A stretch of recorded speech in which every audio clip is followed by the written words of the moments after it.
Voilà pour les titres. Bonsoir à tous. Que s'est-il passé exactement à Stockholm cet après-midi? Un camion a percuté plusieurs piétons dans une rue commerçante de la capitale suédoise. Il y a au moins 2 morts et de nombreux blessés. Le Premier ministre suédois évoque ce soir la piste terroriste. Le point avec Alison Delpierre. C'est ici, dans la devanture de ce magasin, que le camion fou a terminé sa course. Nous sommes en plein centre de Stockholm. Vers 13h heure locale, un camion fonce sur des passants. L'attaque a lieu ici, au croisement d'une grande artère et de la rue piétonne la plus fréquentée de la capitale suédoise, bordée de nombreuses boutiques et bureaux, avant de terminer sa course dans la vitrine d'une grande surface commerciale. C'est de l'un des bureaux que cette vidéo amateur montrant un mouvement de panique est filmée. Dans la rue, des témoins racontent ce qu'ils ont vécu. Nous avons entendu des cris et nous avons vu un camion arriver à environ 50-60 km/h qui a foncé dans des blocs de pierre. Puis il y avait beaucoup de gens sur le sol. Ensuite, il a traversé la route et foncé dans le grand magasin. Et là, le camion a commencé à brûler. Une fumée épaisse s'échappe du lieu de l'attaque. Les pompiers interviennent rapidement. Un périmètre de sécurité est établi. La zone entièrement bouclée. Le trafic du métro est stoppé et pour cause, l'attaque s'est produite à proximité de la gare par laquelle passent toutes les lignes de la capitale suédoise. Alors que la ville est sous le choc, le Premier ministre évoque une possible attaque terroriste.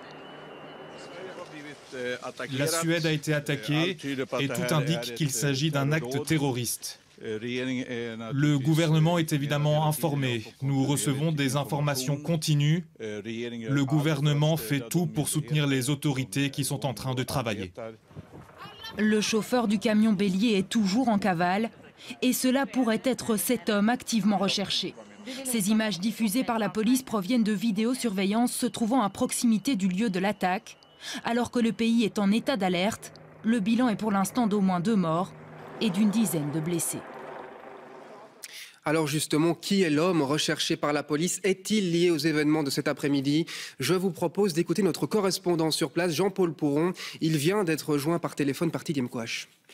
On sait que le camion il était volé, c'était un camion qui livre de la bière et pendant qu'il était en train de livrer, le chauffeur a piqué le camion et c'est avec un de ces gros camions là, de livraison qu'il est allé s'encastrer, qu'il a fauché les passants, qu'il est allé s'encastrer dans cette vitrine à Åhléns, là, au cœur de la consommation suédoise. Est-ce que le suspect qui a été repéré sur les caméras de surveillance, c'est une piste plausible ? Mais la police a bien dit que c'était pas forcément le chauffeur. Ils ont besoin d'interroger ce monsieur parce que justement ils l'ont repéré sur des caméras, mais ils disent que c'est pas nécessairement le chauffeur. En cette fin d'après-midi, quel est le ressenti dans les rues de Stockholm ? Bah écoutez, pour l'instant, comme le périmètre a tendance à s'agrandir, il n'y a personne, tout le centre de Stockholm a été vidé, les bureaux, etc. On a essayé parce que le métro ne marche plus, les trains ne marchent plus, les bus, c'est la ville morte. Et cette attaque pourrait rappeler les événements survenus chez nous à Anvers le 23 mars dernier. Rappelez-vous, un véhicule avait mis en danger des piétons dans une rue commerçante du centre-ville. Le bourgmestre Bart de Wever avait aussitôt évoqué la piste terroriste. Eh bien, on apprend aujourd'hui que pour le parquet fédéral, aucun indice sérieux ne permet d'établir une infraction à la loi sur le terrorisme. Le conducteur reste toutefois en détention préventive.